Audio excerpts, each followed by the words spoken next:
Welcome, my Phoenix family, to One-Footed Phoenix. So, if I were to tell you that I never have hard days, it would be a total lie. Just because I am a content creator online doesn't mean that I won't have days where I struggle.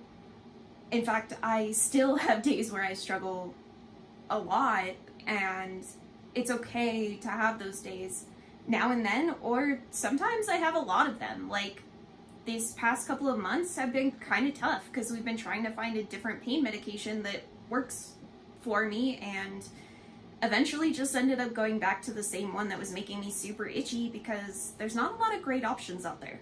But also because today's video is about mental health, grief, and disability, I thought it would be kind of nice to have a video that's more of a cozy vibe.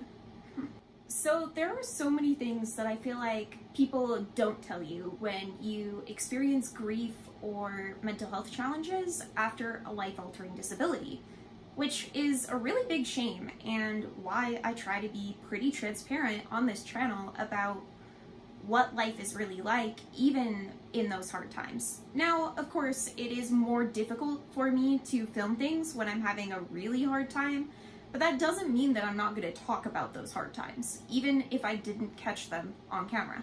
When it comes to grief, it's okay to still have hard times.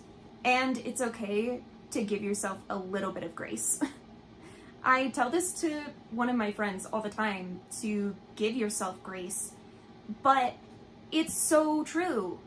When you think about grief, you might think of it as a more linear process, like some of these lines.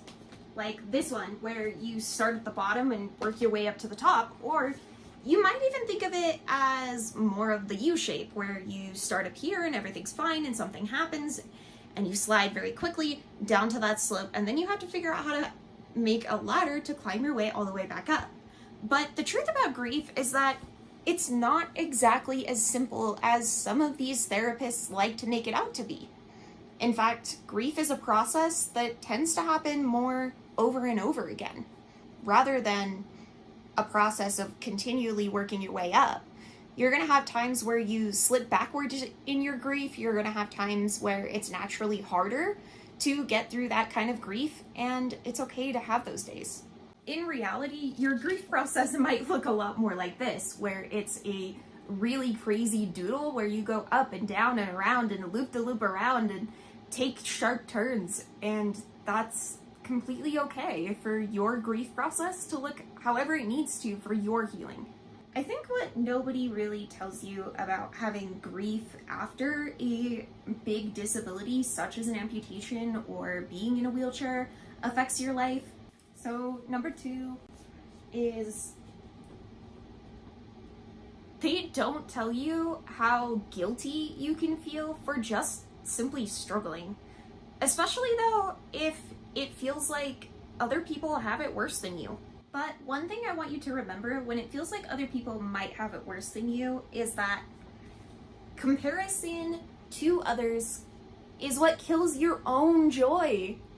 Don't compare yourself all the time to other people. It just drives you into this crazy loop of like, well, what if they like really do have it worse? You know, like I don't have cancer, like I don't have it like worse than them. Like, no! Your experience is still valid even if somebody does have it worse. So don't invalidate your own experiences and beat up yourself just because you want to compare yourself to others. When you're going through grief, you actually need to treat yourself with a lot of self-compassion.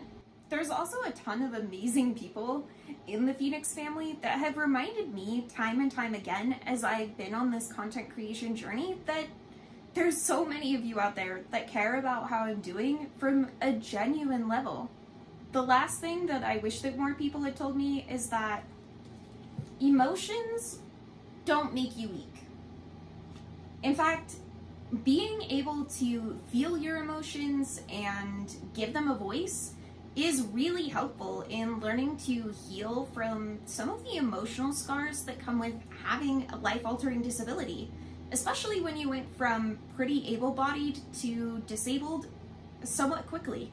I can tell you though from experience, the first time that I cried on camera, it was actually pretty difficult for me to leave that in the video, not realizing how much it could help a lot of you.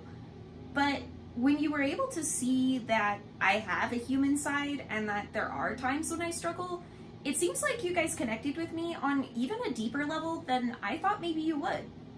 And it's that realness and that authenticity about life with a disability that seems to keep a lot of you coming back to the Phoenix family.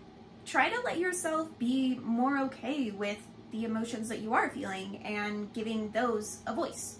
And if you do find that you need professional help to deal with some of these challenges of grief or trauma that can come along with having a life-altering disability, just know that it's completely okay to seek professional help. In fact, that's something I've talked about a few times on this channel, is that even I had to seek professional help for myself. Speaking of seeking help or giving your emotions a voice, if you want to learn more about how to do that, or even just how to get started on handling some of your grief, click over here and I'll see you all in the next video. Thanks for watching. Bye!